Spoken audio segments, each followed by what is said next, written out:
Hello and welcome to From the Boundary, recorded in a loft in Kent.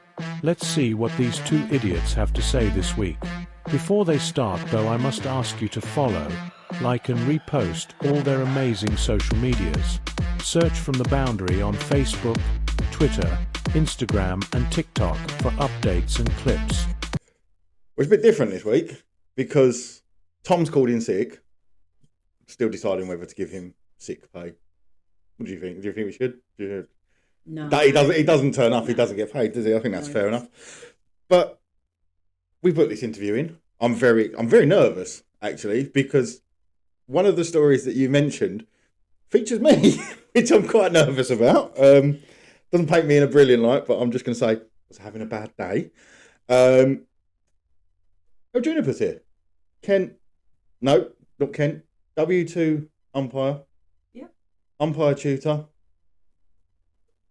And on the Kent League panel. Close. I knew Kent was in there somewhere. And I know you from, you've umpired me for the last 2.5 years indoors. So, how are we? Apart from that drive, that sounded like it was... The drive was a bit of a mayhem, but other than that, it's all good. Why do they choose to close motorways when... They just do it, don't they? It's like... it doesn't matter. I think they do it just to test us. I'm pretty sure. Especially cricket season. Yeah, where me and Tom both play cricket, they decided to shut the road that our ground is on and spent what would be a normal half-hour drive from my house to the ground was taking me pretty much through Ashford, working my way back from there. But as I said, I'm very excited by this. And Judge, where do we start? There's so many questions. It's a bit weird because both me and Tom come from a bit of a footballing background prior to coming in, and the referee is so different to an umpire that the questions that I kind of go, I'd love to ask a referee that. Not 100% sure whether the questions are going to like, so I might just throw some stuff at you, and you might just go, hey, that's nothing. Yeah. But let's start with, is aspiring cricketer when you was younger? Wanted to be a cricketer or? Cricket wasn't my first sport. It's not? No, my main sport was rugby. I came from a rugby background. My family did play cricket. Do you want to just move it? That's it. My family did play cricket. My brother mostly. My uncles. So I liked cricket, but rugby was my main passion. When you say, was it a conscious decision then? Obviously now going into the umpiring, was it a conscious decision that you wanted to umpire, or was it you wanted to play cricket because that's what your family did? You didn't like the cricket side of it or the actual playing side of it, and you thought, oh, I can still be involved, sort of thing, or? No, not at all. I'm a competitive person at times. That's one way of putting it. I'm passionate as well.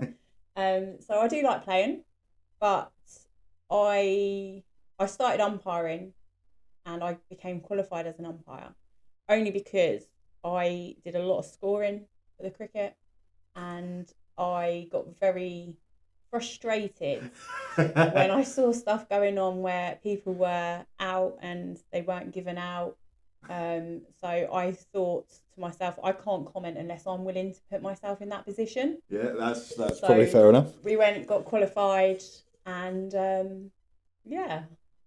We're still doing it now. So it's one of those where you went, what's he doing? And you went, I reckon I could probably do it a bit better, but had to go and. You're now umpiring at a very high level, so there must be an extent of you can do it better. But was it a frustrating as it would be? I imagine it is now. If you're not an umpire, you're watching cricket as a fan. I imagine it's quite frustrating. Is that that point? I don't think you can ever watch cricket as a fan. Well, yeah. When you've been an umpire and you've had that best seat in the house, you're constantly looking, you're constantly aware, and you're looking for the little signals which they're sending to each other, because it's just like you're being out in the middle. I suppose you're out there with essentially a partner, aren't you? We are. So you've got to know. You've got to have that teamwork and that bond, and you do communicate near enough every single ball, but most people don't even realise that you're communicating with each other. I don't even count the balls I've bowled, so it's not something I have to worry about. It's to notice. I thought that was just the wide you counted. I do count the wides. I normally also count the times I get told off for swearing, because that's quite a high level as well. But I think the time that I know that I've bowled a certain amount of balls is when I get to around about ball 4 or 5. I'm normally blowing out my arse and I'm going, this has got to be the end of the over soon. I hope. So, for someone that wants to maybe get into umpiring, yeah, where do you start? Well, because it's not something I've ever thought. I'll be honest, I've never thought about being umpire. Sam, you're always welcome on any of our courses. I've got a course on Sunday actually, and I've got a course the following Sunday. So you're more than welcome to come and join us. I don't think I have the. I was going to say temperament. Temperament's probably the wrong word. Could you imagine me as an umpire? You've seen me bat. You've seen me bowl. You've seen me. You're very passionate. You're very passionate, and you know. It's passionate. We can mould you to an umpire. It's no problem at all. If this season goes as badly as last season did, I'll consider it, because I had a shocker last year. So maybe I'll consider taking a step back and going into umpiring. But well, you have my number. You're more than welcome to send us a message and we'll get you all set involved. So what is the process? So the process changed last year. So where beforehand it was down to counties to run the courses. Counties do still run the courses, but it's now a course which is put together from the ECB. It's an ECB course which comes out, and all the tutors run the same course, same material. There's a bit online and then there's a bit together. Yep. And they've got practical in there as well, which is really good, because I'll be honest, you can tell which umpires who have come along to the training, which ones have played and what kind of standard they've played, because of how passionate they get in the hall. Really? Especially when we get onto the LBWs. Yeah, I can imagine that would be something that would... I mean, I don't think I've ever seen umpires... Well, if they do it outside, but I've never seen umpires have a disagreement about something. But I imagine when people are learning, that's something that can often be a bit... touchy is maybe the wrong word, but a bit... That's probably the one bit where opinion comes into it, isn't it? If someone's nicked it, they've nicked it, they haven't nicked it. LBW is one that is very much... It is purely on your opinion base. And what one person might see, someone else might not see. We haven't got a Hawkeye. We haven't got that luxury. So we have to literally go on the cusp of what we see and go with our opinion, really. Some batters don't like it, Sam, very much at times, but, you know. I don't think you've ever given me out LBW. No. No, I don't think. It's normally called or bowled. But you've seen some LBWs I've seen, given. Yeah, but I think it's different because, obviously, me and you've umpired me when we've been indoors. When it's the outdoor season, because I play at a lower level than I play indoors, 9 times out of 10, it's one umpire and the bloke that's batting at 11. And that is when I think it gets a bit... There can be some... Even off the actual umpire they've got, there can be some questionable decisions. But, like I just said, if you're bowled, the proof's in the pudding, the bails are off. If you've caught, it's caught. Yeah. The LBW is that one that is just... Yeah, but look at the massive step he's taken, or he's come down the ground, or something like that. But this is where this umpire's course would give them basic sound knowledge, even more in depth than what a player would have, which then makes it a little bit more easier. Take the stress and off. Also, when you go further into the umpiring, there's the CPDs, which then covers like match management, people management, and everything else. So it's building that relationship, building that confidence, and just building you as the umpire around to be able to make them decisions and to sell your decisions strongly. I was going to say, excuse the naivety, but as a player, I just look at as an umpire as the person that sort of dictates the rules and implements rules rather than dictates, but implements the rules. From the sounds of it, there's a lot more in depth too. Yeah. You've got to keep someone like me. If you're saying people management, at some point you've got to look at someone like me and go, you need to. I was going to say fuck off, but you don't swear. As an umpire, you're not allowed to swear. It's literally you have to look at what the situation is, what's going on. If someone's having a bad day, I'm sure you've seen it indoors where we've had quite a few wides. Yep. And people get frustrated, people get angry. There is a little bit of language then, and you just have that little quiet little word in the ear and just calm it. We have, obviously, every player is different as well. Yeah. We have players who may be like autistic or on the spectrum a little bit, and sometimes they need additional stuff from us. We don't know if they are, if they're not. Sometimes it's about time management. They get a bit fidgety if they don't know, their timings, or if they don't know something, or if you're having a discussion and then you come back and you haven't spoken to them. It's just having that in your mind and just being. I'm just an open book. Yeah. When I'm umpiring, and that's why if someone asks me a question, I'll answer the question. Yep. I'm not going to tell them to go away unless they're really starting to annoy me. And I think that's only happened maybe 3 times in the last 10 years, which I've been umpiring. Yeah. So for the people that are watching, I said W2 Umpire. Now, to me, he was nice enough to send me the pyramid, so I know that is the second from top level. What's it like going in at the bottom, and how I know how hard you've worked to get to where you are and obviously where you want to go. But what are you looking at that bottom level when you're fresh off the coals? What is it like? The first game you do, I'm not being funny, you get the butterflies, you get the nerves, you get the and I used to sit there and I used to pull my whole umpiring to pieces when I first started. And you're in a different situation because your husband's also an umpire. So is there ever times where we'll come back to that you pulling it a piece, but has there ever been times where he's had to sort of at that beginning bit go, what are you talking like? It's your first game, it's your first season. Why are you pulling it apart so much? Because I was qualified first. Oh dear. Yes, he came on one of my courses. But because I was qualified first, it was a little bit different. So we're really lucky in Kent that we have mentors. Yeah. So quite often it's a telephone call to your mentor. I mentor our ladies group.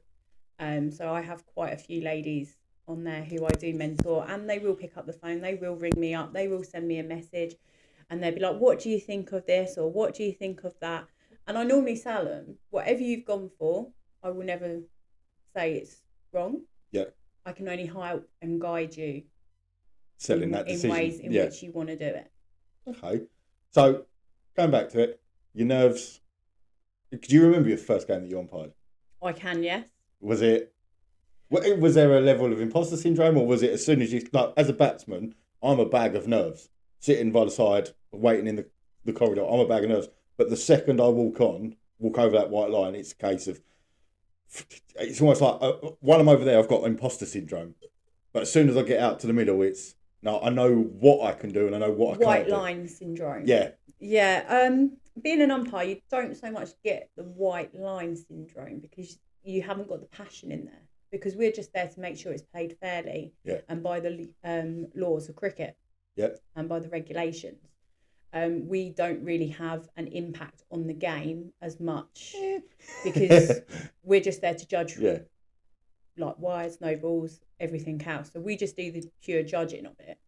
You guys are playing the game. It's still your game. It's all still down to you guys on how the game plays out. But I could imagine if I came on your course and you said, all right, you're going to go and do, I don't know, what level would you start at? Like, I'm fresh out of your course. What's the first game? I'm guessing I'm not getting a Premier League game. No, I wouldn't say Premier League. I'd probably aim for like maybe a club-friendly game or a junior game. Junior games are quite good. They can be very intense though, because obviously, as well as the children, you've got who's playing, you've got the parents, and sometimes the parents are a little bit more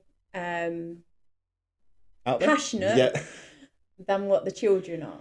Because the children are obviously still learning the laws of cricket and still learning. I'm 31. I'm still learning. But you say to me, you're going to do Team A's junior friendly.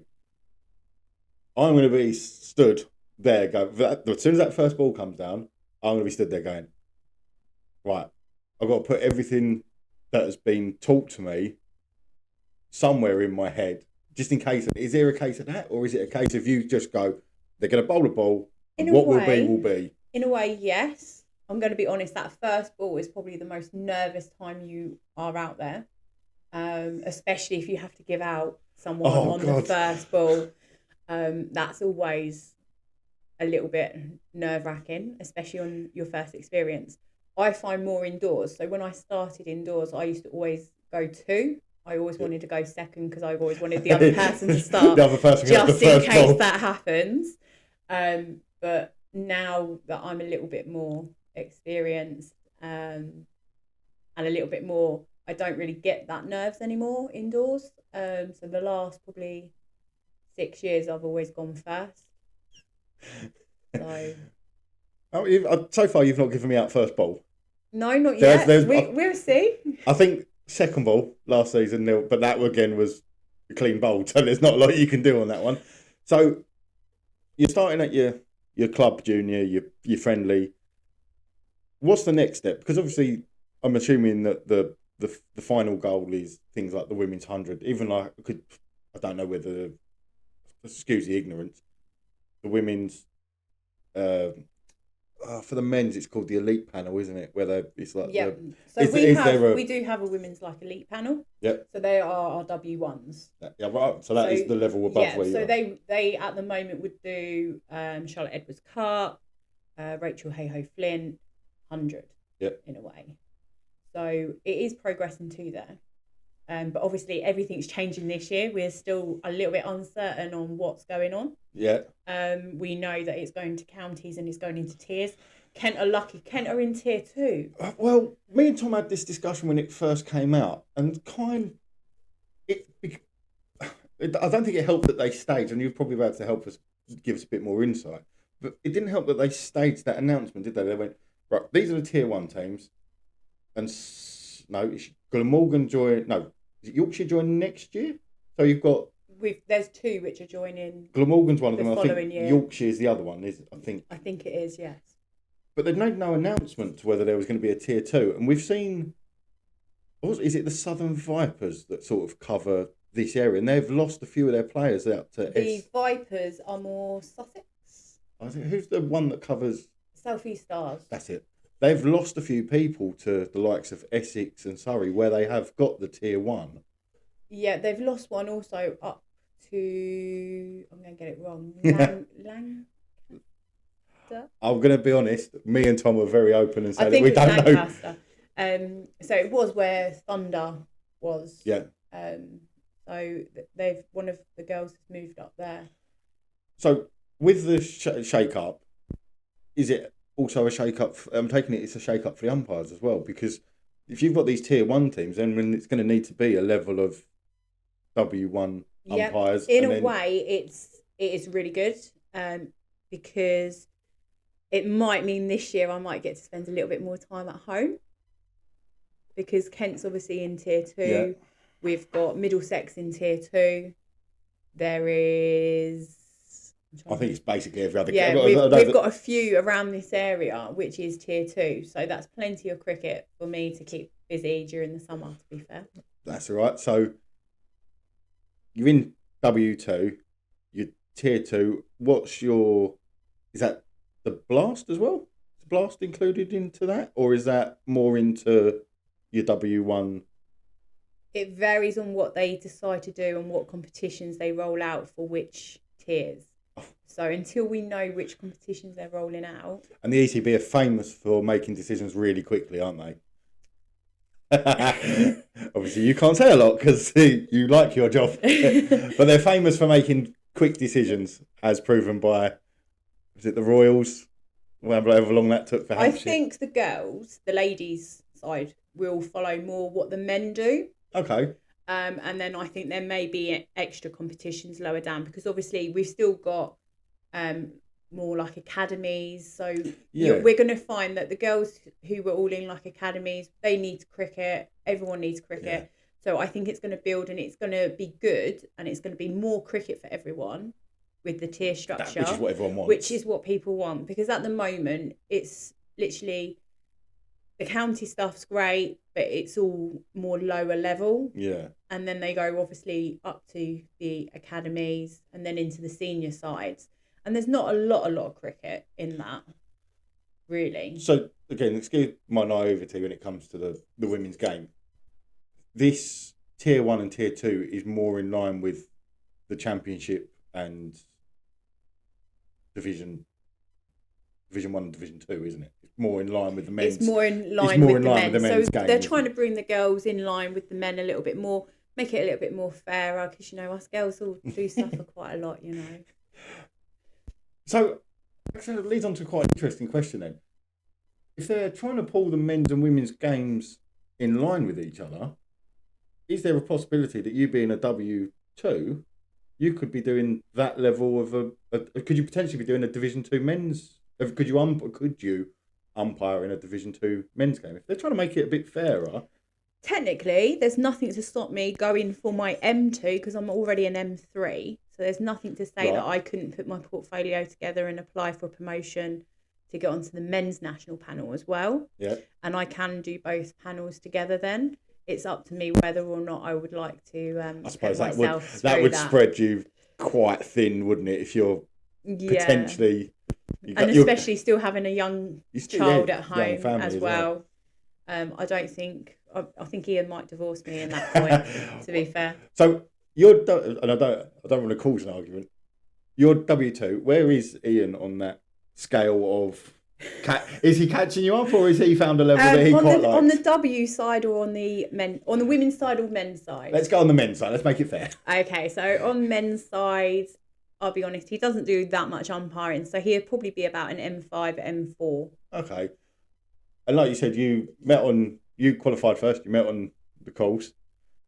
And I asked the question: Have you gone to him and gone that? Has he ever come to you after a game and gone, "Oh yes, I think I fucked up there. I think I made a mistake." He stepped up this year and did some of the Kent League panel games. Oh, right. Especially when I got kidnapped away to go into other games, and so we had to call upon his services to cover for me or umpire with me on one game, which was quite interesting. Bet that was.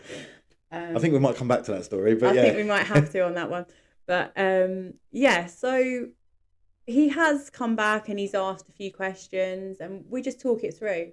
And that's all we can do. Because I can't help thinking, if my partner did the same job as me, if she came to me and asked me questions, I'd be like, yeah, no, you can do that. But as soon as they went, yeah, but I thought, I'd be like, fuck, no, I've been doing this longer. It's my way. No, we're quite flexible, to be fair. We both have opinions. We both umpire well together. There's only been maybe one or two times we've disagreed. I was going to say, has there ever been a time where you've he's come in the door and you've gone, you've made a bit of a rick there, or is it a case of does your tutor brain go in and go, when you did X, could you have done ABC instead, or do you have that initial bit of you made a mistake there? It's normally more along the lines of, babe, you could have supported me a little bit more on that one. I can imagine. Or, babe, you could have spoke up a little bit and put your voice through, and so it's not just my voice. I mean, Ian's a big lad. I can imagine there's times where, I'm tall, but even I'm like, you're right there, Ian. I imagine there must be times where, obviously I'm now, I don't know whether it's fatherhood or whatever, has mellowed me slightly.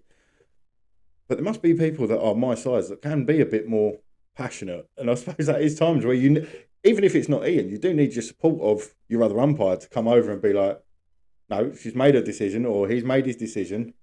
Has there ever been a time where you've had to rush to someone's aid and be like, he's made his decision, walk back to your mark? No, I haven't had to do that 9 times out of 10 because most cricketers realise that the umpire's decision is final, and they will walk and do what they need to do. But again, when conflict happens upon the field, we're a team. Umpires need to be shown as a team. They need to come together. They need to be able to deal with it together. There's no point in one person dealing with it all and sorting it out. So if we were umpiring together and you were having issues with maybe a bowler or batter, let's say, we'll just walk together, come together, and we can talk it through. But to take the heat out away from you, if you wanted me to lead with the talking, I'll happily lead with the talking.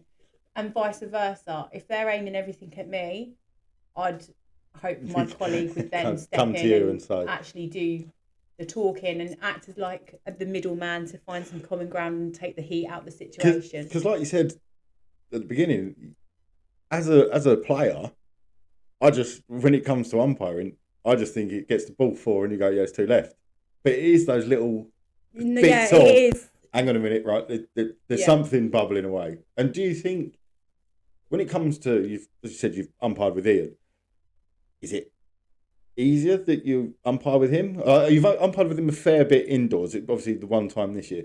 Is it easier to umpire with him, or is it harder because you have that? It is harder to umpire with my husband. I will admit that completely. I'm not shy on that one. But that's only because obviously we live together, we spend 24/7 together, and then spending 6 hours outside doing a game together in the sun, or when it's cold. Yeah.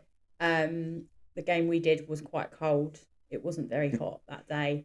It was 2 local teams who both knew us, and it was a laugh.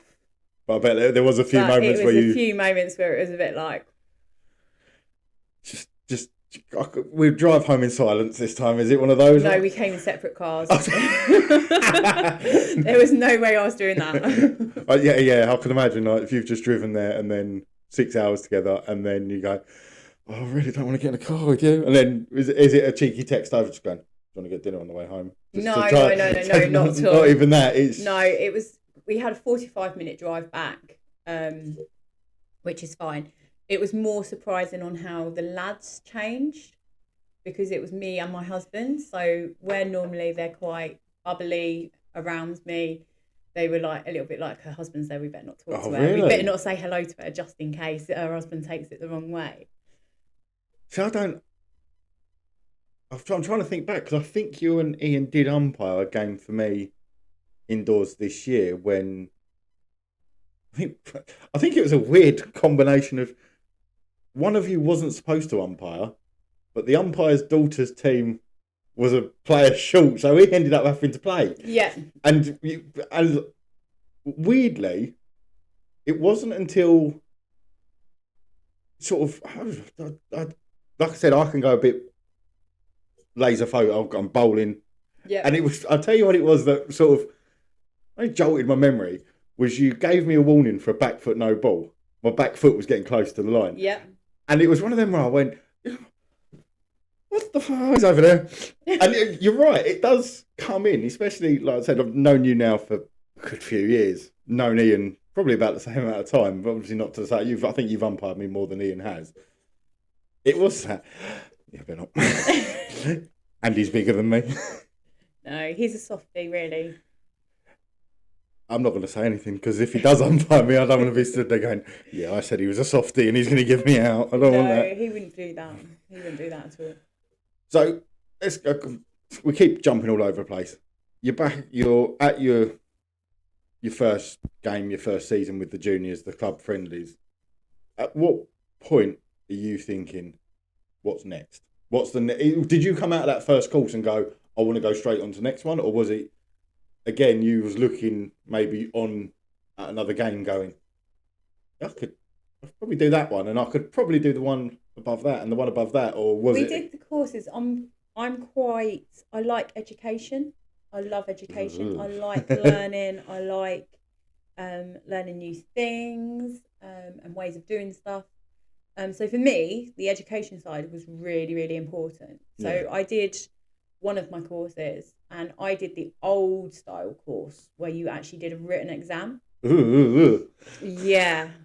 And I'll be honest, after doing that exam, I was a little bit like, oh my God, there's no way I've passed. There's no way I've passed. And I was at indoor cricket and I got told that I'd passed. And I stood there and because I got the thumbs up and I got well done. And I was like, well done for what? What have I done now? I didn't give a no ball. I didn't do anything. What's that they for? were like, oh no, you passed your course. And I was like, what course? And they're like, your umpire's course. I was like, oh, okay. That little thing. Oh, yeah, I remember. Yeah. So was it a case of you did the first one and straight away it was like, what's next? Near enough, yeah. There wasn't almost like a taster period where you went to your first game and went, nah, I've dropped a bollock here. I don't want to be stood here for 6 hours. Not at all. There has been times in my umpiring where I thought, you know what, sod this, I don't want to do it no more. Is that players or weather? Or is it a mixture of both? A mixture of both. This year, when it got to, I think it was about the 12th of April, and I'm stood outside at Walmsley, and I mean, I had about 4 tops on, a gilet on, plus my coat and a hoodie on underneath all of that, and I still couldn't feel my fingers or my body or my face. Yeah. Yeah. At that point, we had hand warmers brought out to us and gloves and a cup of tea just to try to warm us up. Yeah. See, I think at that point, I'm probably thinking, yeah, as much as they say cricket's a summer sport, it doesn't start in the summer, does it? No, not in Kent. No. Not in England. I was going to say, I don't think it's a Kent issue. Me and Tom have discussed about all the things with the schedule and the cricket season, how early it starts and how many of those first week games were rained off, and we've moved the season. But then we got to the end of the season and it was getting dark, so it's hard to pull that. So did you, that first course, you said it was a written exam? Yep. Did you then have to read, when they did the reshuffle and they went, this is the new way, was you already in, or was it a case because I'd already qualified on the old system. They didn't. Mine then carried on, and then it just meant that I had one more step to do. So I did that step. The step added at the top, I'm assuming. So if they the step I did, it was the stage 3, so it was a newer one, but you had to also again put a portfolio all together, have a professional discussion, and I'll be honest, I'm not really a good talker. I'm not really very. I'm so glad you came on this podcast. I know. So am I. So I'm not a great talker or anything like that. And to sit there and have to talk about myself was like, it was really hard. Yeah, I could see it. I could probably see me falling apart when they go, so what made you make this decision? I thought he was out. I didn't think he was out. I think the best one was obviously to join onto the national panel. You have an assessment day. So we had tests. We had another written test. We had a law exam. We had run-outs, LBWs. So they showed you video clips and you had to say if it was out, not out. And then at the end of all of that, you had to stand up and do a 10-minute presentation in front of the whole class. And then the floor opened and anyone could ask you any questions they liked on your presentation. And it had to be something which you found as your weakness and what you were doing to work on that to build it up. No, see, straight away, I've just felt my sphincter clench at the thought of standing up. Not so much to standing up, if you're, like, if someone said to me, you got to do a 10-minute presentation on slog sweeping, I'm confident enough. But for them, someone to go, so what makes you say that? And especially on your weakness. But you had to also put a PowerPoint together and show like the difference and have why and what you're doing and what this and what's that and everything else. It wasn't easy. My PowerPoint was actually quite good because I can find weakness, but I struggle with my strengths. Yeah. I think that's probably this, unless you're a real narcissist, I think that's everyone's along those lines, aren't they? So can you remember what you said your weakness, because obviously I imagine it's probably changed now, or maybe you do think now my weakness, I haven't got a weakness. Yes and no. So I used mine as my fitness. Okay.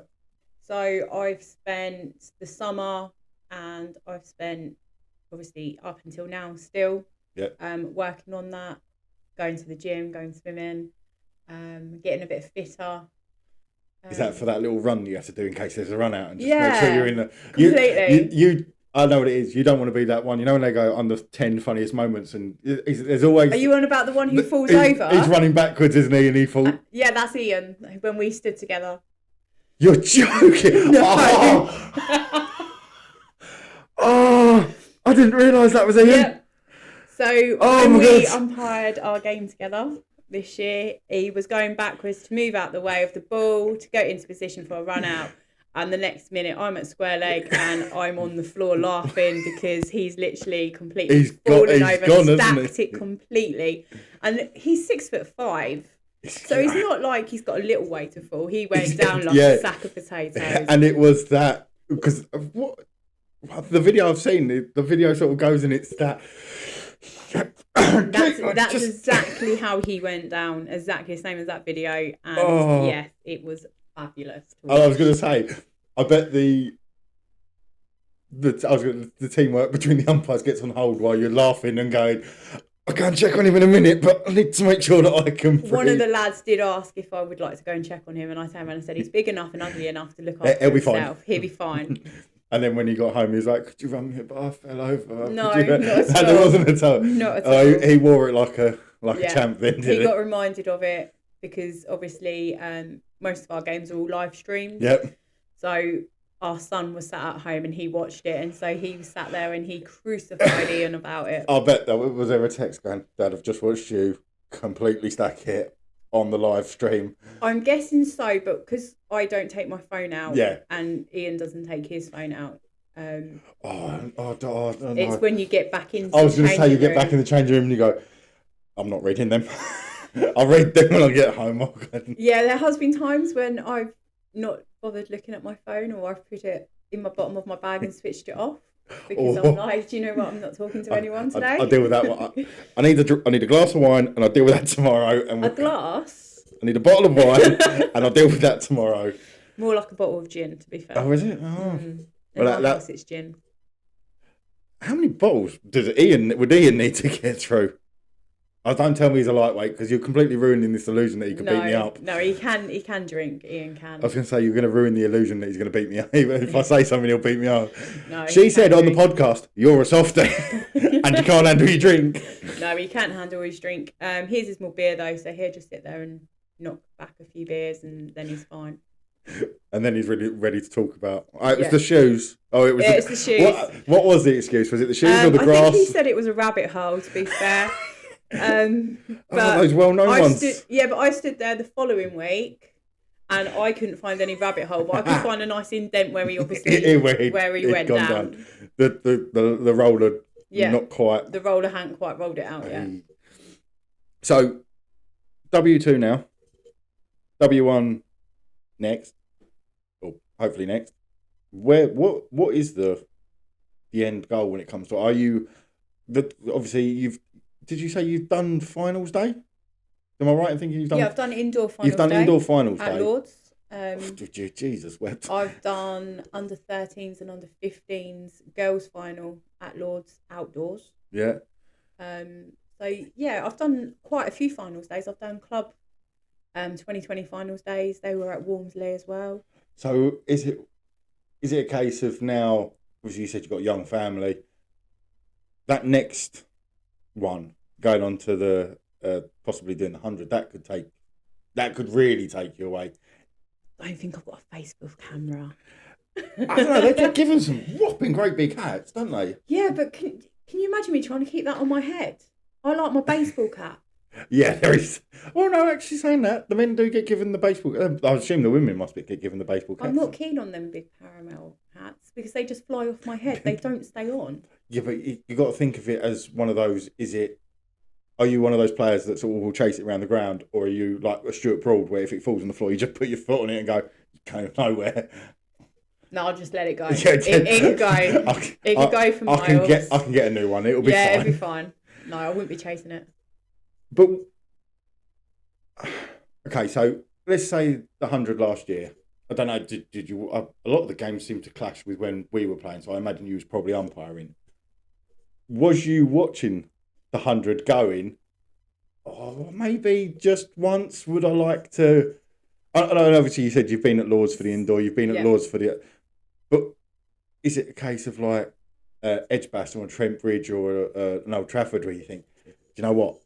I wouldn't mind, and obviously you 100% pay attention to what's going on in front of you, But say Old Trafford, is it that I wouldn't mind stood there and just taking in the hotels or the Oval. The Oval's lovely to stand out in the middle. Oh, is that the Oval? It echoes really well. If there's not many people in there, if it's quite quiet. So we did Middlesex versus Surrey there in a 2020 floodlit game with nice. one of my from Essex. Yeah. So both me and her got appointed to that. And it was really, really good. I knew that it echoed because I called the first no ball at my end and I was furthest away from the pavilion. And Ian and JJ were both sat on the pavilion and they both heard me shout no ball. And you heard it shout back. No, it wasn't. Yeah. No, it came. You could hear it was a proper. I didn't expect it to be that loud and that Especially echoey. with the Oval being so open as well, isn't it? Yeah. It is a bowl. The voice really travelled out in the middle. So would let's say we're talking about maybe going on to the 100. They ring up and they say, "We need you to go to Old Trafford."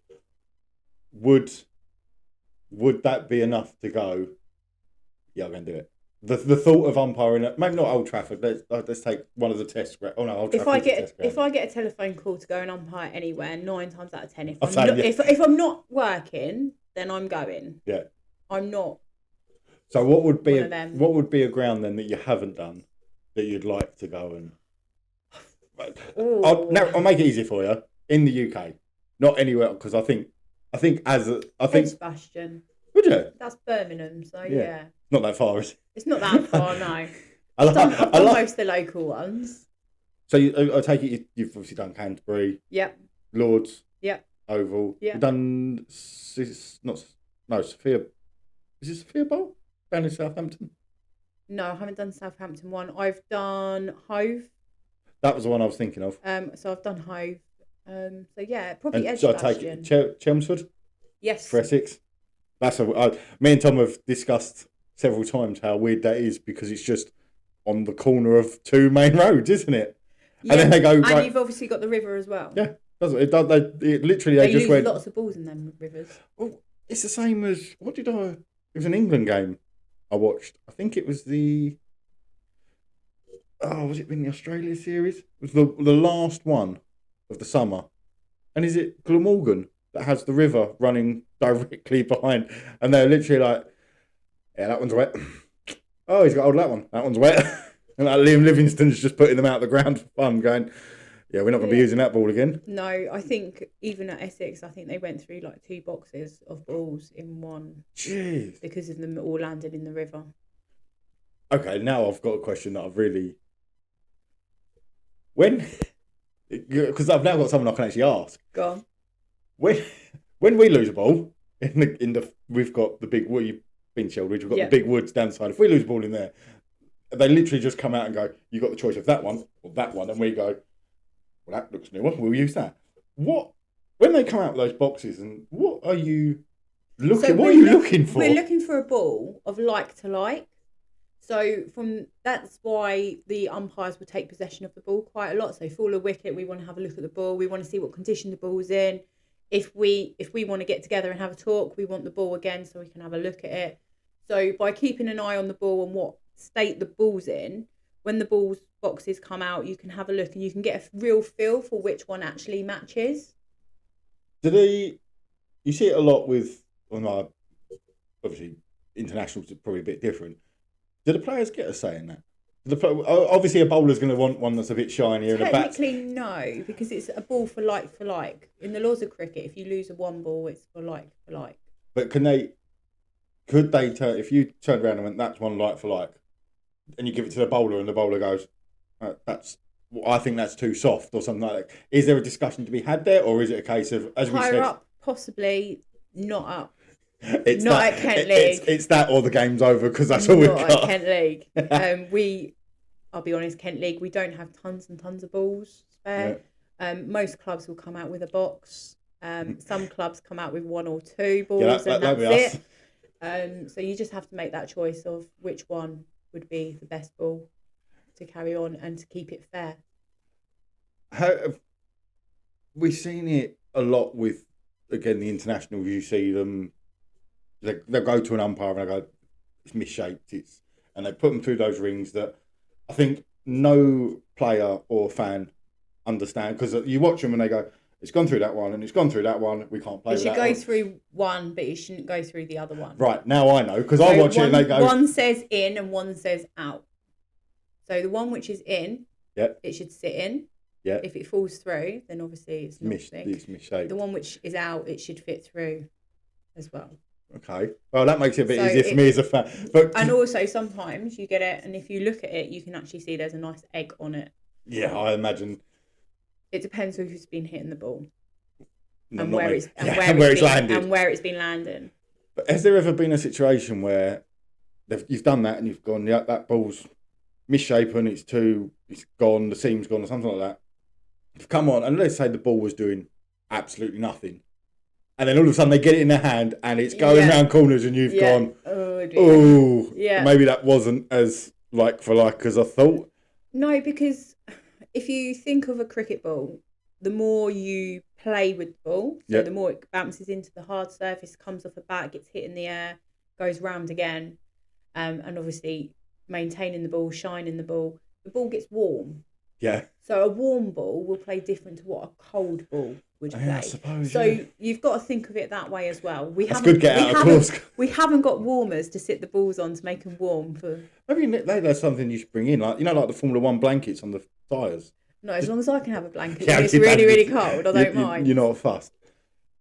Let's get into some of the stories then from umpiring. Going back to that, and it is.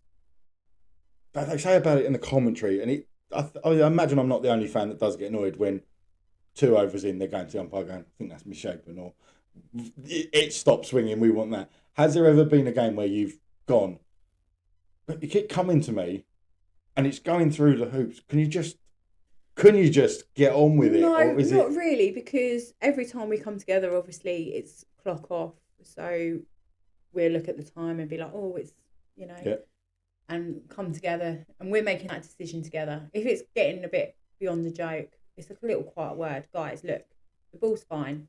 Play with it. Look after it. Yeah. If you look after it, it'll play better for you. Yeah, because I could imagine there must be, like I said, I'd see it on the television, and I can't remember what game it was, and it was like after 3 overs. I think it might have been either the West Indies or it would have been the West Indies. After 3 overs, the bowlers are going, we have had a couple balls which after 3-4 overs have looked like a dog has literally grabbed hold of it and run round with it.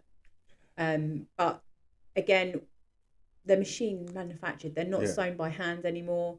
So you are going to get the odd dodgy ball which just falls apart. Or it might just not hold its shape very well. So what are the things that you'd... Obviously, the in one ring through the other. But if it does that, but say there's maybe not splitting the seam, but there's a bit of a thread showing coming off the... Could you... Is that when... Most of us have got scissors in our pocket. Oh, you just go... Or a little thing. We just come together again, just click it, just get rid of it. We don't want to take bits off the ball, because once you take one bit off, it is going to start going completely. Yeah. So it's just being mindful how you do it. But you can take a little bit off. So at that point, need be. It's your decision to go. Yes, it's normally you'll get a bowler who will be like at you. Can you just get rid of this little bit? Yeah, okay. So and then all of a sudden, 2 balls later, it's gone. That's completely. It normally lasts a little bit longer than that. It just depends on how well they look after it. I can imagine that. Most of the time, they come and bring it to you because they're too scared that you're going to tell them that they've been picking the seam. Or trying to ball tamper. So quite often they bring it to our attention as soon as they notice. They'll be like, Mel, look. Just because they don't want anything to come back on them. Or the best ones when a fielder stops the ball, but with their studs. Yep. And literally just studs the ball straight down. And is that when they can't again? So let's say I don't know how many things have to go together. Someone puts a foot on it and they catch the seam and it breaks the seam. If they then bring that to you, are you going, well, the dumbass over there is the one that trod on it, or have you got to take it as that's part of the game? He's done. 9 times out of 10, they're not doing it on purpose. Yeah. It's just that I saw it where one of the lads had literally dived across, and as he's dived across, the ball's just come in contact with his spikes. Yeah. It wasn't anything malicious, Yeah. nothing at all. So we just took it how it was and just carry on. Unless they've literally put their foot right way up and slammed it right way down on top. They've stamped on it at that and point. Stamped on it, and you're like, okay, now we have an issue and a problem. But other than that, we just go with the flow. So you get it, they keep going, oh, can you check the ball? And you get on with it, and you go, no, go and get on with it. Has there ever been a game where something like that's happened? Maybe the weather or something, where you just sit there and go, I don't know if I'm having a shit or a shave today. Like, the weather is cloudy, is it raining? Is it too dark? Has there ever been a game like that where you've just gone, what the fuck am I doing? Well, I'm not necessarily, what am I doing here? Where I've literally rocked up. It was a club game for my home club, and I've rocked up. I've drove all the way up to London. I'm not joking, all the way up to London from Betsanger. I was going to say, that's a journey. So I've gone all the way up there, and I've turned up. I've parked my car. I haven't even taken my bag out of the car. I've took 2 steps out of the car, looked across, and gone, what the hell? To literally look at my colleague, and I'm like, why didn't you just ring me? And he was like, because I wanted you to make the decision. So what are we talking? Are we talking like ducks, swimming? I'm literally talking. There was puddles on the actual next to the pitch. So no roller is getting them out, sort of thing. No, the lads were all sat in the clubhouse as well, which of course with me does not go down well. I just looked at it and I was like, they were like, oh, it's okay, we'll just put some sawdust on there. I was like, you can put as much sawdust as you like on there, but you're not getting rid of them puddles way. It's not going. It's not going to go. And your groundsman's going to kill you for it. Or if you just stab it with a fork and just see if it'll drain out. Yeah, but if they'd stabbed it when they first got there, that would have started to drain. Yeah. Because it was warm enough to drain it. But in the end, we sat there, and after we had sat there for about an hour to start off with, and it was still not improving. Is it still raining at this time, or is it? It wasn't raining. It was quite warm, and then it decided to start raining at that point. So the lads were like, "Shall we have tea?" And we were like, "Okay, we can have tea." That puts time back into the game, but we're still nowhere close. And then after we had tea, the captains just looked at each other and just shook hands and were like, let's go home. That's lovely for them, who's probably 20 minutes away from when you've just done. It was really nice to really have a team picnic up in London. With one of your friends just going, yeah, this is nice. How long is it going to take you to get home? I bet it's not as long as this. Yeah, so. Oh. I couldn't. I mean, I get annoyed with our last game of the season got rained off, and I got annoyed I'd done the half-hour drive there. I couldn't imagine driving all the way into central London to be like, are we playing? What do you think?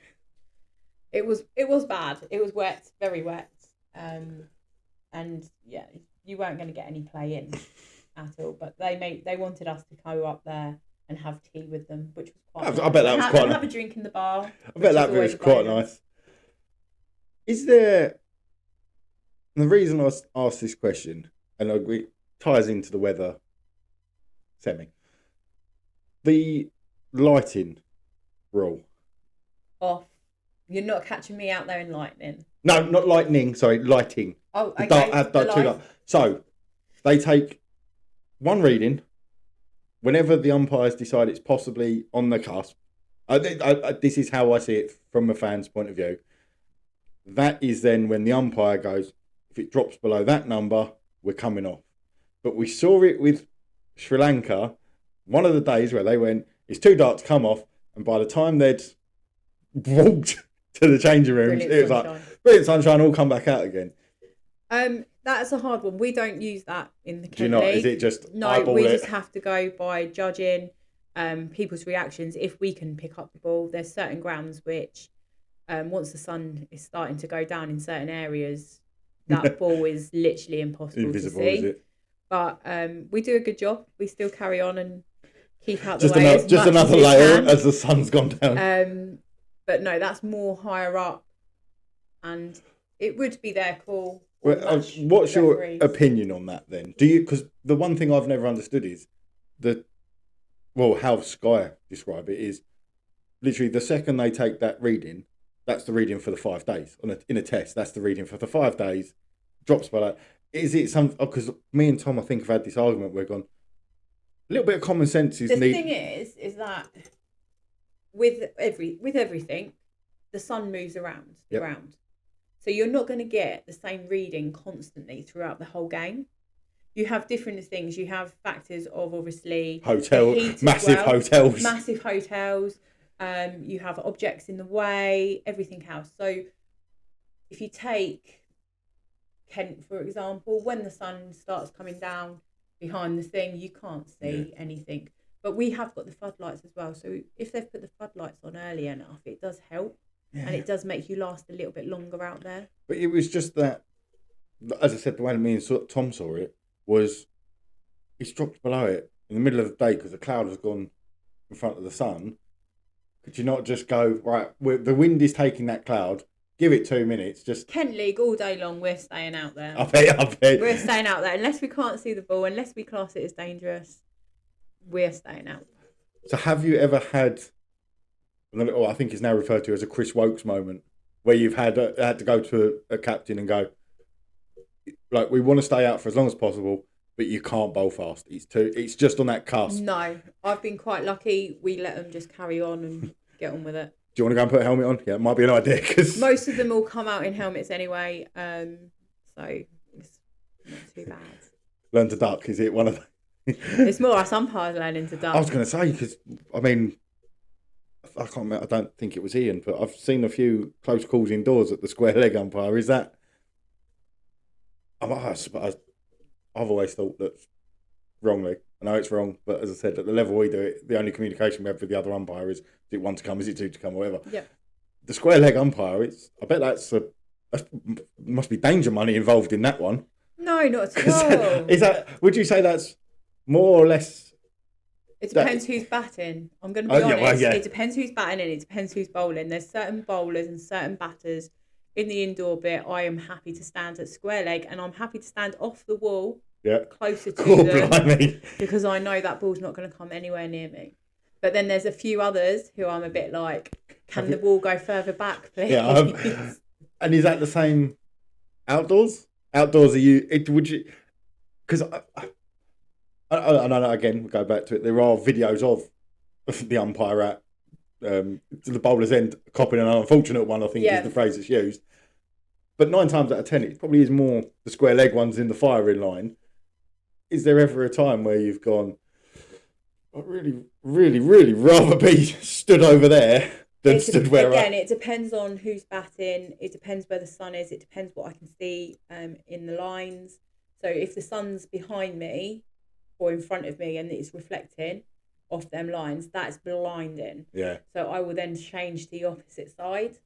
So it's just being practical and being able to change and adapt to what you can do. See, I think I would rather be stood at the bowler's end, just for the pure. I said that until this year when I got hit with the ball quite badly. Oh no!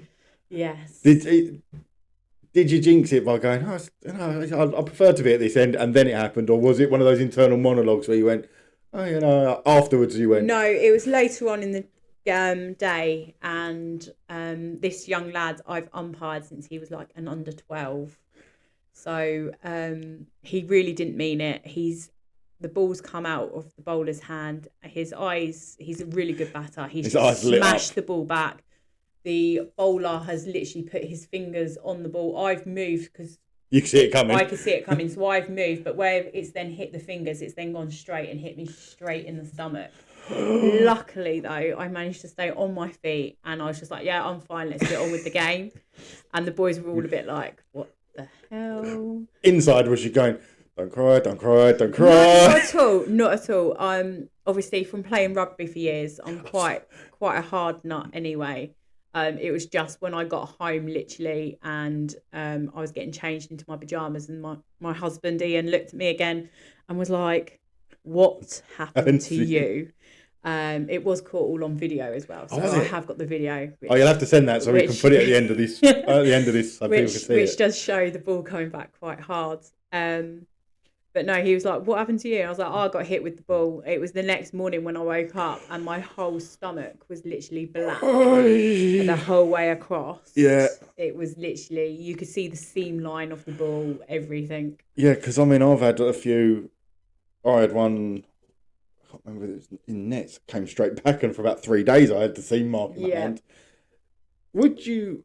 It stayed there for 4 weeks, the bruise, Fuck because it went that. down, it went yellow and went down, and then came back up.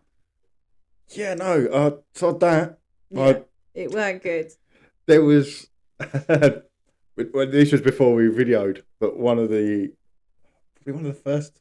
If I was saying the first month or so, Tom had got hit while playing, and when he described it to me, he went, "Yeah, I just copped a." He doesn't wear thigh guards. The level we play, it's no. I use it as a protection thing because I'm stupid, and I'm just like, it can't hurt if I just decide to come down to the ground to the fast bowler. I've got a bit more protection, but he doesn't wear a thigh guard. I just caught one on the inside of the leg, and the way he described it, he went, "Yeah, no, I just took it, and just didn't really hurt. It wasn't like a fast bowler.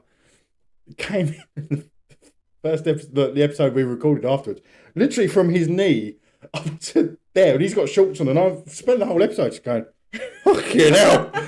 That is why I wear thigh guards. That was something you probably shouldn't have Probably shared. shouldn't have done. I could have got away with that because it wasn't recorded. But yeah, there was times where I was just looking going, that's why I wear a thigh guard. Yeah, no, the ball can come back quite quick. It can hurt a little bit. Do you think you have because you're watching all the time, and it's always amazed me when you see the videos, and even watching on television, you see the umpires seem to have this almost like sixth sense as to where is it because you watch it from the bowler's hand, you can see? Because you're watching it constantly, and then you're watching where it goes. Because ideally, when you're umpiring, you need to know where that ball is constantly. Yeah.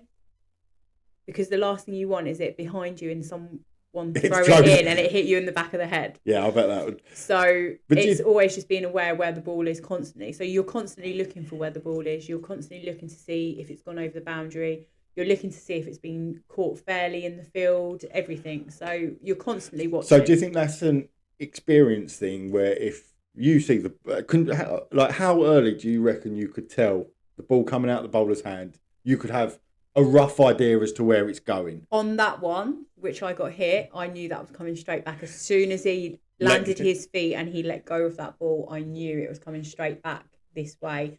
From the batter's movement and from how the bat was, I knew it was coming straight back, and hence the reason why I started to move. I'm just going to shift it across a bit. Yeah, and the bowler obviously managed to ricochet it straight onto me. So would you say that was an exception to the rule, or would you say that you could, if I bowled, let's say you're umpiring, and I bowled 6 completely different balls, do you think you'd be at a decent batsman? I'm not at the other end as well, who just everything goes to cow corner. But do you think you'd be able to pick out and go, he's going to try and go leg side? If it's a batsman who I know quite well, quite possibly I'd be able to tell you where the ball should go. There has been a few this year, even indoors, where the ball should never have gone where it went. And I'm like, how the hell did he do that? I haven't even played indoors this year. Because it really shouldn't have gone there, but it has gone there. Yeah, I mean... Yeah, there's been a few instances with me doing things like that where I've gone, that should have gone over there. But it went for 4 over there, so I'm taking it. I'm sorry, I've bit 4 weeks with a brute. That's me out for the season. If something came back like that, that's me out for the season. I umpired the next day, and I had a multi-day game in that week as well. So I literally umpired the Sunday, and then I did Tuesday, Wednesday, Thursday, and then I umpired again on the Saturday.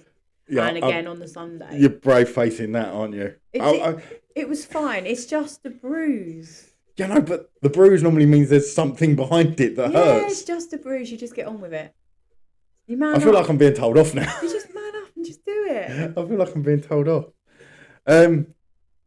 So we've gone to I don't want to say the bad games, but the games where, like you said, we've gone up. What's one game that you think you can look back on and go, not necessarily I nailed it, but you walked off at the end of the field, whether it be a multi-day or the finals or something like that, and you can go, you've got a sense of pride, or do you feel that when you come off after every game because you've, as much as you say you're not part of the game, you are a part of the game. You are, because you have to make the decisions, and just make sure it's all played by the laws of cricket and all fairly. Personally, my debrief starts when I get back in the car. To yourself?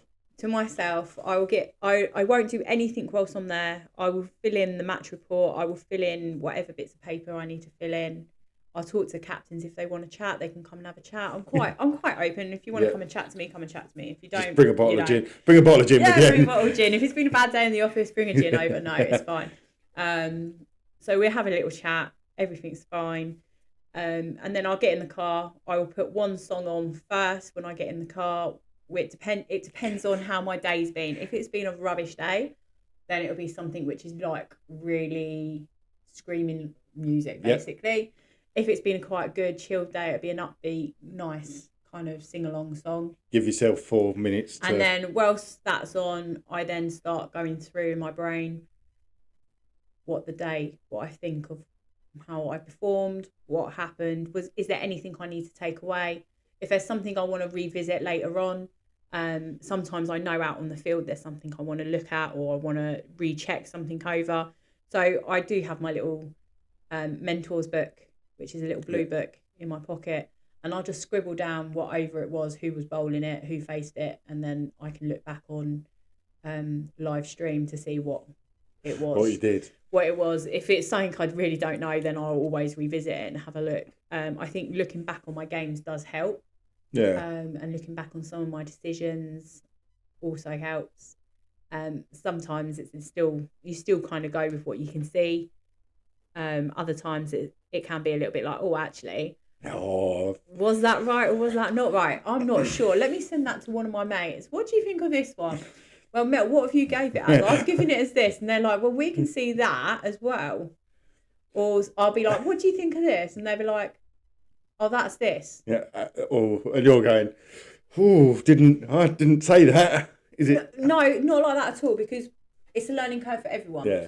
So especially in our girls group, on our WhatsApp group, I might put in some videos of they might have gone up for an LBW. So before I give the decision, I'll stop filming it on the laptop. So film it on my phone, on my laptop, put it up there, and I might say to the girls, in or out, and let them have a go. And then literally they'll watch it, and because it's literally in real time as well, so you only get it's not even like seconds really from the release of the ball to impact. It's really, really quick. So I'll put it on there and I'll let them have a little discussion. They'll talk it over them. Some will say out, some will say in, and some will say, oh, that pitched outside, I think she hit it, I think this, I think that. And then I'll put my decision on there. And then if it's one of the games which was higher up, we sometimes have ball tracking and everything else on it. So from that, I can then put that in and we can see better on what it was. Do you think the ball tracking, it's not VAR, what's it called? Is it DRS? This is decision review system. There's always a lot of talk on Sky that with the DRS, and it's the same with football, the VAR. I'm a Man United fan for my sins. I wholeheartedly believe that since VAR came in, the standard of refereeing has, I'm not going to say got worse, but maybe got a bit more lax because they've got that safety net. Do you think there is a case of, I mean, who was it? There was an umpire in the, what's the series we've just done? The Pakistan one. Was it 13 decisions overturned in a game? With the reviews going each way. Is it a case of... I don't think it makes umpiring any easier. Because I'm not being funny. If you've had 13 reviews turned over, you're going home that night feeling really disheartened. Yeah, if I'm I can't honest. remember who it. I don't think it was Dharma Sainer. It would absolutely break myself. I know that. So I think it's great that the batter gets a second chance. You get the right decision. But I just think it's a little bit harsh on the umpires, because as umpires we still want to make the best decisions. Yeah. We still have to go with what we see and what we hear and everything else. So personally, I find it a little bit harsh at times. So the same as like VAR with in the football. If I've given that penalty and they go, right, can I have a look at the monitor? But I don't think it changes whether you get better umpires or worse umpires, because it depends on how each umpire takes it and how they then use it to feed forward and then build their confidence and not make the same mistake again. I was going to say, I think I can't remember who it was. I know there was it?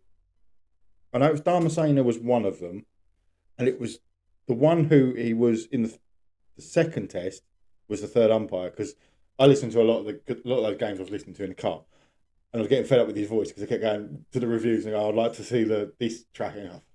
Fuck's sake. And it was him, but in that, I think it was in the final test, had 13, and they were all done for height, I think. Oh, height no balls? No, height on the... So an LBW decision he's given out, it's going over the top. Again, with LBWs, it's really, really difficult. You've got so much to take in because you've got obviously... Has it pitched in line? Well, firstly, is it a no ball? I suppose you don't get that. Is it a fair delivery? So your eyes are literally looking at lines. You're looking at back foot, front foot, point of release. Yeah. You're then looking where it's pitched. You're then looking at it. Where's the impact? And then from impact, was there any bat? Yeah. Or is it just pad? Is it going onto the stumps? Have you got a spinner? Are they hooping it miles? It's very, and you've only got a few seconds as well. I was going to say, you don't get a lot of time. Because literally, before you've processed all of that, you've normally got this bowler who's screaming really tall in front of you, screaming at you, like, how's that? So you then got to make a decision really, really fast. Do you think, because I think it's, Richard Kettleborough is quite, I know he's just stepped down from the elite panel for the men's, but got quite well known for, you can shout and scream all you want. I'm going to take, it doesn't matter how you can shout, scream, whatever. It's going to take me. As long as you take the same time to do a not out and an out. Yeah, but that's what he was quite. It's your processes. So as an umpire, you have to have good processes to be able to process. What's your process then? I've come into bowl, I'm screaming in your face going, how's that? So apart from wanting to hit me. No, I would never hit you, Sam. You're safe. So in my head, I have like a tick box exercise. Yeah. So in my head, I go ding, ding, ding, and tick boxes. If I can't tick off a box, then it's not out. But it's making sure that I stand still in that strong position, looking forward, looking at you, because eye contact's really important as well. Yeah. Because if you're asking me a question and I'm not looking at you, that's quite rude. Yeah. So it's making sure that I stand quite strong, looking straight at you. I'm ticking off my boxes in my head. Yep. Okay, yeah. So normally, as you know, I hold my clicker in both hands because I like my clicker in front of me. So I will switch my clicker to my left hand. Yeah. If my clicker's gone into my left hand, that means my right hand's definitely going to be coming down to the side, which then means my finger's going to be coming up. So if I see your hand, if I see the clicker go, I'll just go anyway. Yeah. So basically, if clicker ever moves into my left, so I'm very strong right-handed. Yeah. I do all my signalling apart from my out signals though with my left. So all my no balls, four signals, everything, buys, leg buys is always done with my left until it comes to giving someone out. I cannot do it with my left hand. I don't know why. I've tried, but if I do it with my left hand, it doesn't work. So it's normally my clicker will transfer into my left hand and then my hand will come down and up. Does the batsman ever? The word I want to use is influence, but influence is the wrong word because that sounds like a bit of bias. But if you've got a batsman, say, like you said, you've known one since under 11s, and they're appealing for a catch behind, and he's not walking. Does it come into your head and go, I know him, if he has nicked it, he's walked it, or do you try to... You can tell by some body language as well, because sometimes you do have the odd wicketkeeper who tries selling you down the river a little bit. Indoor I don't like the way you looked at me like that. Indoor cricket maybe, Sam? Maybe. Yeah. To be fair, I had to make the most of it because there was very few catches I actually held. So if I held it, I was going for it. Precisely. So body language... you can pick up a lot from players' body language and what they do and how they say stuff. So sometimes it is a case you've got to remember we're quite a distance away. If the ball's nowhere near the bat, then obviously they haven't made any contact. If so, you've got to use kind of all your senses, and sometimes it is a gut feeling as well. They can't really influence you though, because unless the batsman's already walking off, and then you go, "Oh, I wasn't going to." Yeah, well, you go. Or... No, I will always. I'm quite old school on that one. I will always give the batter a chance to walk first before I will raise my finger. Oh, really? So you? I will give them the chance. If they choose not to, then my finger will come up. Oh God, that terrifies me. Just because it's all the spirit of cricket. Yeah. So we want to give good marks for spirit of cricket. So if the batter walks, I did a game at Lordswood. Yeah. And I had 3 of them who literally walked without me raising a finger. And literally, and that was as soon as it had gone through to the wicket keeper, they've walked. Ed Taylor was one of them. He's absolutely a lovely lad. He's gone in, he's played a few lovely shots, got a few runs, and then he's just nicked one straight off behind. Close call. There was a real slight sound, but he literally just bat underarm, walked straight off. No question asked. I didn't even have to raise my finger, which was really quite nice. I was going to say, does it take the sting out of it when the batsman, or maybe even the bowler? Because I mean, I've seen times where, very rarely, I think I've seen it once, where a bowler has gone halfway through an appeal and gone, that was pitching well out line. I'm not even going to finish that appeal. I think it depends on the situation. I think it depends on the players. And I think it depends on also what rapport you've got with the players. Yeah. So if you've got a team who you umpire regularly and they know you, they are more likely to be like, nah, or walk straight away. If you've got a team who don't really know you, they might try testing you a little bit more and put you under a bit more pressure. And at that point you go, see that big bastard over there? Yeah, he's not soft at all. That's my husband. No, not at all. Not at all. Because to be fair, I think most of the lads are more scared of me than they are. I am. And where's Tom then? Well, yeah, I know. Tom would be sat here in between. No, you'd be in the middle. Tom goes on the end. Whenever we have a guest, Tom sits on the end and then just pipes in every so often with a question. Okay. But yeah, sick note. Really, Tom's just ill because I'm here. He was just too scared. We was having this discussion when I said about, because obviously I was away last week, but when I said to Tom about messaging you to get you on, obviously I said you've umpired me several times. Tom was trying to remember. Do you think you've ever umpired, Tom? I think I have, yes. Oh God, he can't remember it. So I think I have umpired Tom. I'm about 89% certain I've umpired Tom. I recognise his picture, I recognise his name, which is normally a good clarification that I have umpired him. Is it one of those though? Is it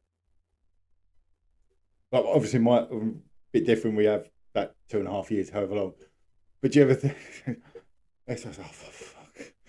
Is there ever a time where you see it on the? Because we give you the team sheets before, and is there ever one where you've gone, or not necessarily like a case of fuck, but has there ever been one where you go, you was a right pain in the arse last time? Yeah. I do hope.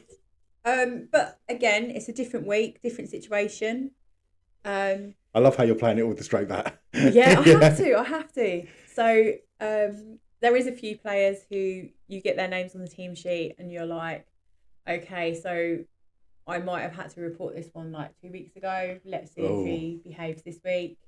But as you know, in the indoor league, I don't get any problems in the indoor league at all. Apart from someone calling you mum. Yeah. I was expecting you to come to that story first. We've been called mum, and we've been called mum outdoors as well. But it happens. It happens. Do you know what? Who was it who called me mum indoors, Sam?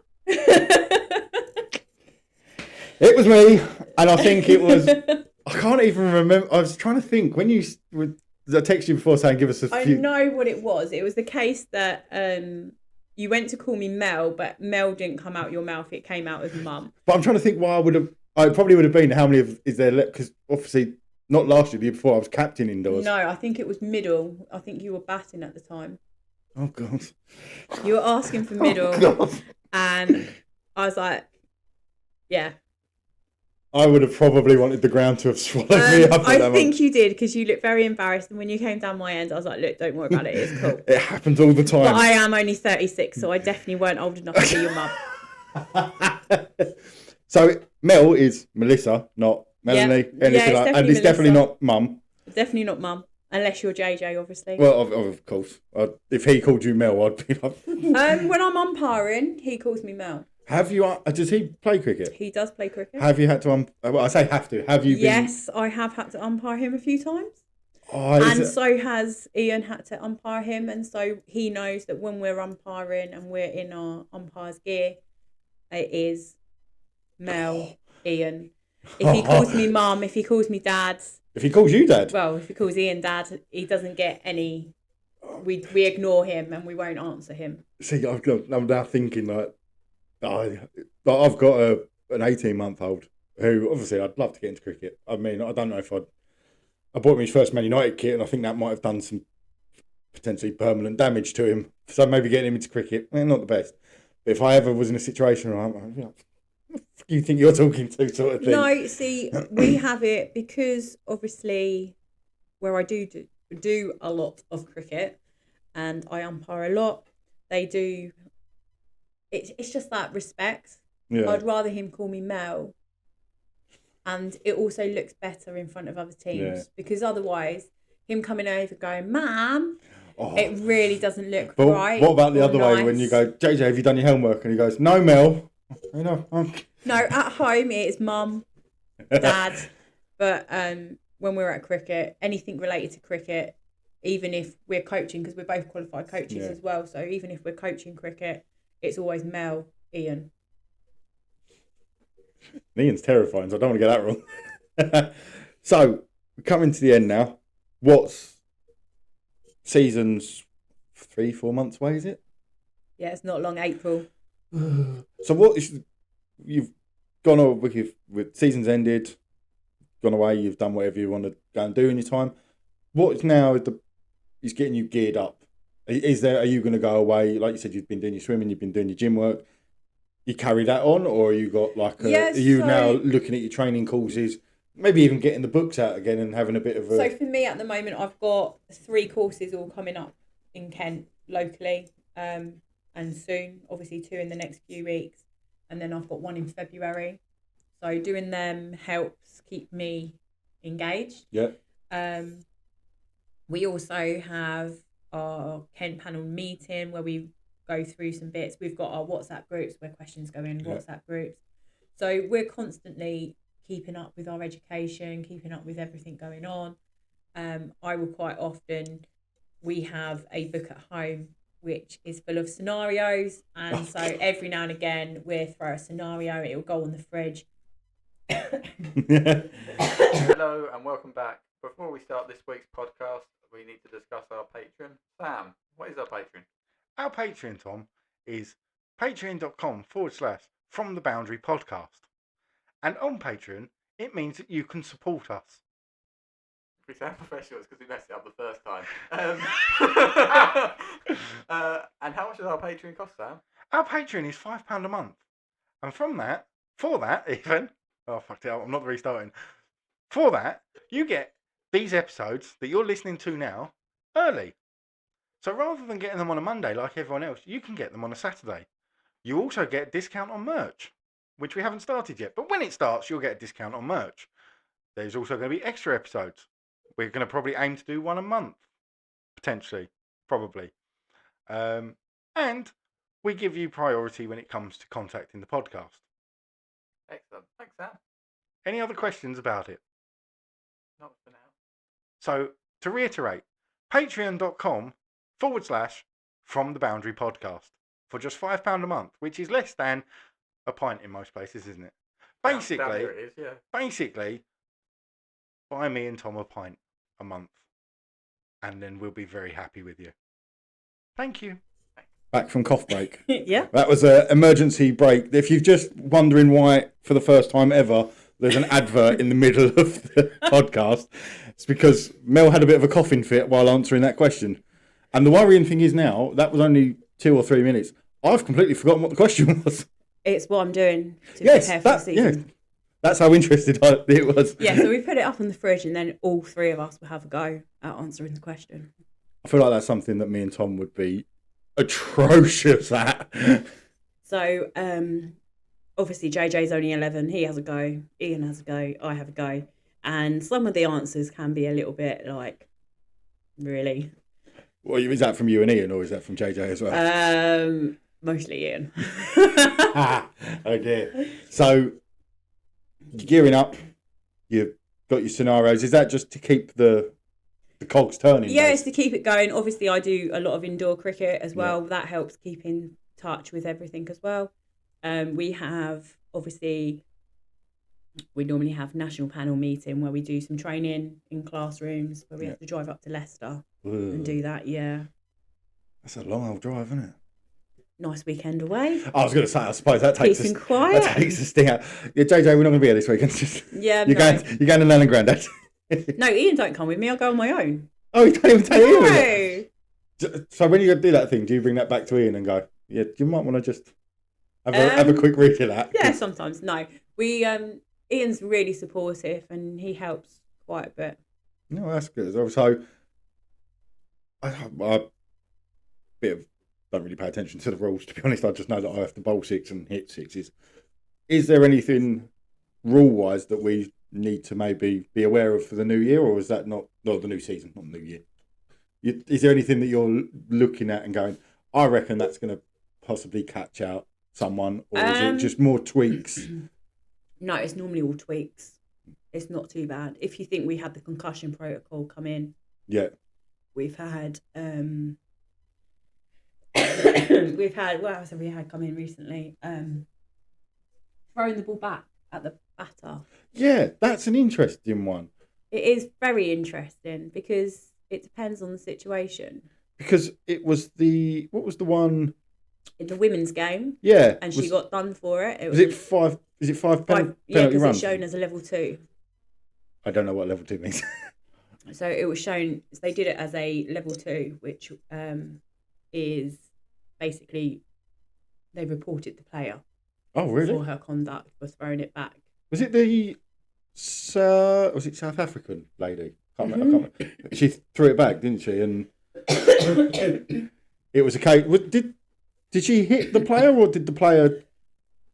No. The player got the bat back down, didn't it? Yes. It's Would you like to take a drink?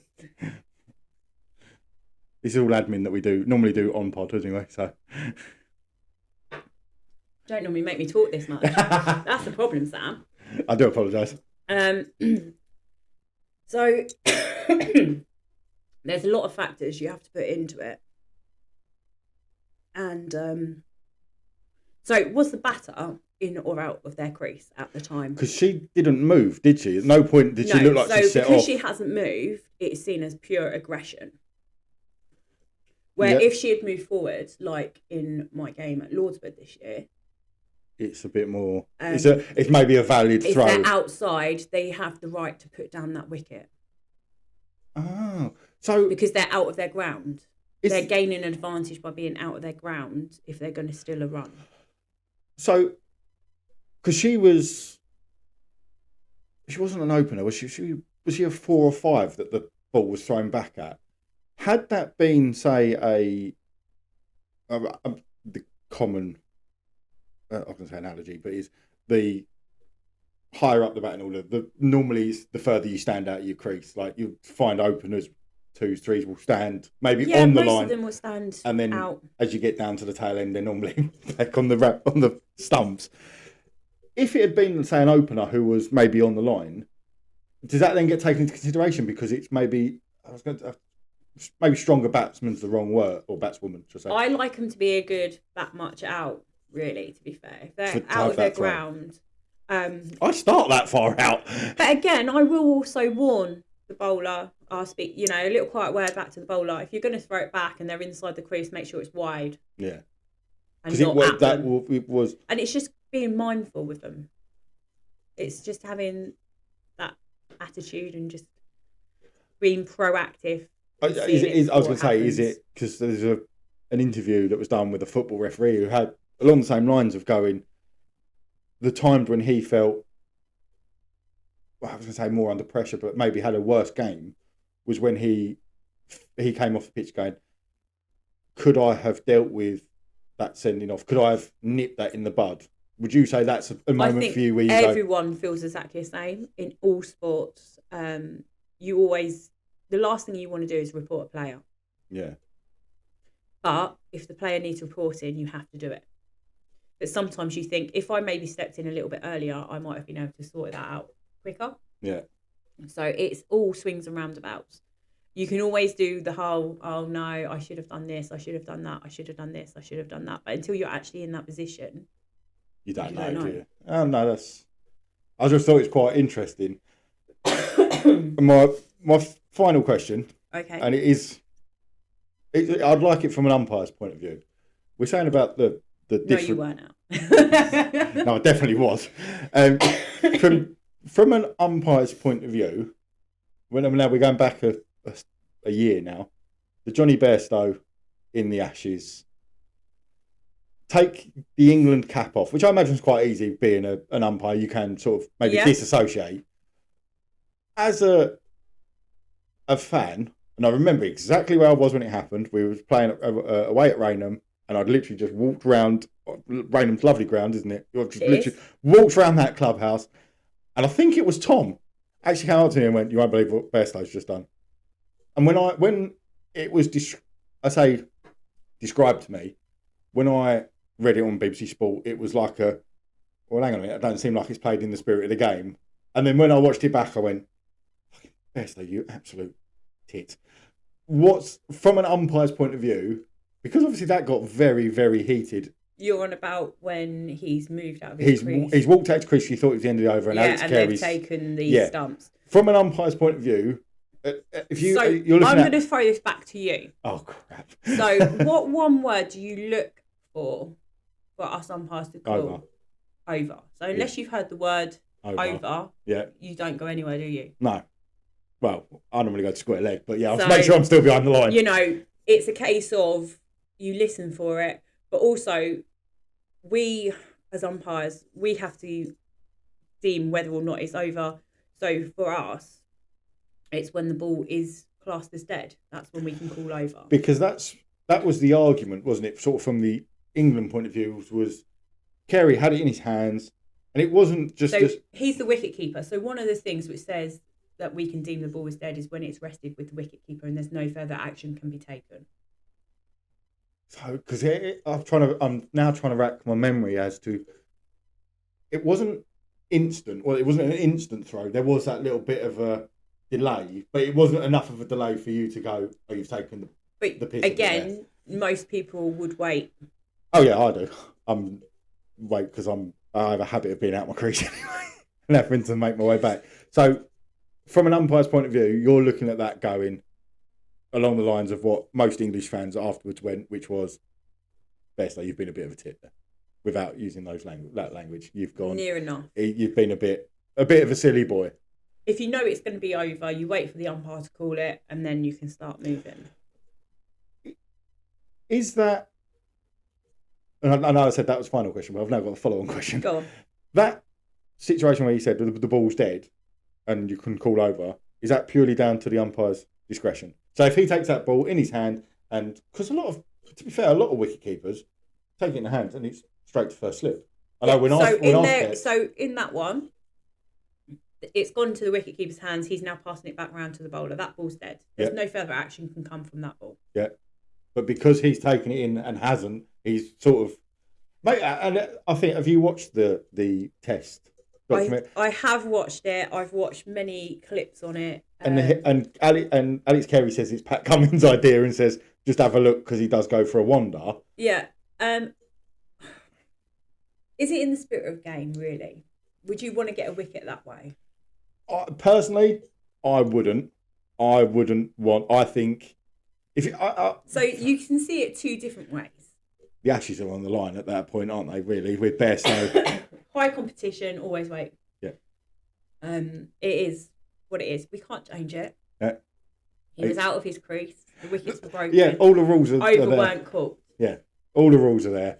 I just wanted to know from an umpire's point of view what you look at that and go, because I vaguely remember the umpires came under a bit of flack for the time. If I was at square leg and I hadn't heard my colleague call over, I might look at him and be like, did you call over? Or, because if he's already, or she has already called over, no further action Can be taken anyway. Can be taken there anyway. So it is. Because they dissected it, didn't they? It was, at this point, he'd said the O of over, and that was the point where the ball had broken the bail. I think in ideal world, you wait until they call over's over. called, and then you make your way. Yeah. Well, this wasn't as nerve-wracking as I thought it was going to be. There was only 2 stories that didn't paint me in a very good light. Not that bad, Sam. No, but I am. I am that bad at cricket, so there's always that concern that, there's an ugly story that might rear its ugly head. But I've enjoyed this. It's weird because going back to the referee, the referee is the enemy when it comes to football, because they're the one that stop the game and they give you the tenner. Doesn't feel like that with an umpire, does it? No, not really. Because it feels like you're part of the game rather than you're the boss. We don't try to go out there to be the boss. It's your game. It's what you guys are playing. We're just there to make sure it's played in the right spirit and played by the I think rules. referees could probably take a lot more from cricket umpires. I feel sorry for football referees. They have to run.